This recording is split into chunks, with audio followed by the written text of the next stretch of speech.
as we always hear it, checkmate ends the game. So in this video here, what we want to talk about is how to build a database of checkmate patterns. This could be good if you just want to like have a sort of a tactical or made in say 3 or 2 database of your own. If you're a coach, or if somebody just want to share a game, say you look up some sort of positions and you may have a friend that look up other types of positions, y'all kind of exchange games. So it can go, you can see where this can go many kind of ways, how this could be quite useful. So let me show you how to do that in a very efficient way.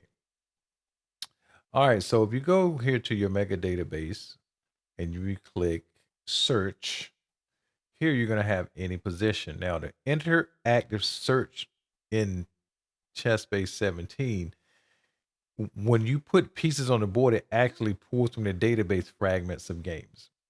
So the first position here I want to look up is the so-called Arabian mate. And again, if you just put let's do that again. If you just put just a few games up, just a few pieces, you don't even have to put all the pieces. You will see all the games over here pop up, and then you can actually click these positions and see what happened, and then you can open those games individually. Or you can just go ahead and search this position from right here. So let's just look in the interactive search window and see what happens here first. Just continually searching because it's, so we click, say, this game here, for example, the Arabian mate happened in this position, or we click this here in Bernstein, not the David Bronstein. I hope I pronounced that correctly, but this is Bernstein, Arabian mate. If we come down in 1990, you see this Arabian mate in this position here, and you get the point. So, but if you click this, and but what's happening at this particular position here is on the board. So if you was to click search right now, for example, let me show you what'll happen. If you hit OK and click search, it's only going to bring back that one game, because when you actually click that fragment, it opened up this one game, which is good if that's, again, if you want to look for this particular like wild game, if you will, or whatever, something struck you about this game where you want to see it. So let me exactly pull this in the screen a little bit more here. So let's close this and go back out here. Let's go back to search again. And what we're going to do is we're going to reset it. See, because again, you see all these things, all these pieces here.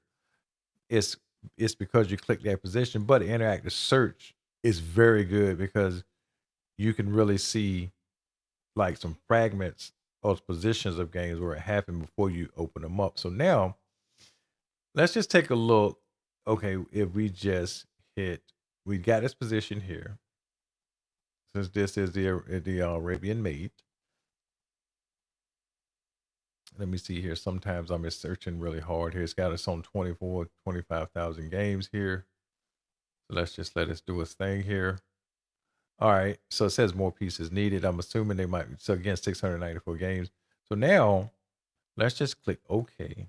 And now we're going to click search.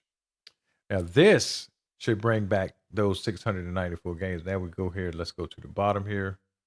694 games as advertised. So now you can go through these games here, and now you can build a tactical database from these. Not all of them are checkmates. Like for example, here this is not a checkmate, but you still got the pattern of the Arabian mate there. So very interesting way to look up, checkmating patterns. Now you might wonder, what would be let's go back to search here. Let's take a look at this for a second. Let's go here.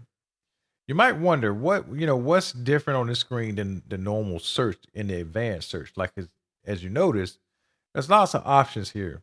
But let's go to advanced search for a second. Let's just hit reset here. We go to advanced. And if we search by position here, you see the option where you can mirror, where you can do horizontal or vertical. So let's go ahead and put this same Arabian mate back on the board, and let's do vertical. Okay. So it splits the board in half. So we're going to hit Okay. And now we're going to click search. And if it's just randomly click a game, let's click the first one, see what happens. All right. So yes, so you get, so in other words, it is searching the board on both sides for this mate. So you can see, so now as you can see, you can get more out of this than just looking in that one particular fragment that you entered. So this is a really cool way to search for mates in a database and create your own database of checkmating patterns. So just before we end, let's just do one more here. What I like to call uh the pincer mate here. I don't know if that's the official name of it, but I think of it like a I guess a crab pincer. If you had a pawn here and a queen here and a king here, like when the queen comes from say h6 and you can't stop that mate, it's kind of like to me like a pincer about to pinch the king. Um, and there's many examples of this here. As you can see here, we can just go through and click all of these games. But however, as we can see, all of them on the same side of the board, and now we can build a database from these games just by searching that fragment to get all these games to return. But now let's go back. Let me hit reset here. Let's go back to position over here, and let's do that same thing here, but we're going to hit horizontal this time. All right, so let's go. Let's see. Wonder what will happen if you say horizontal here. How this will work out. We hit horizontal.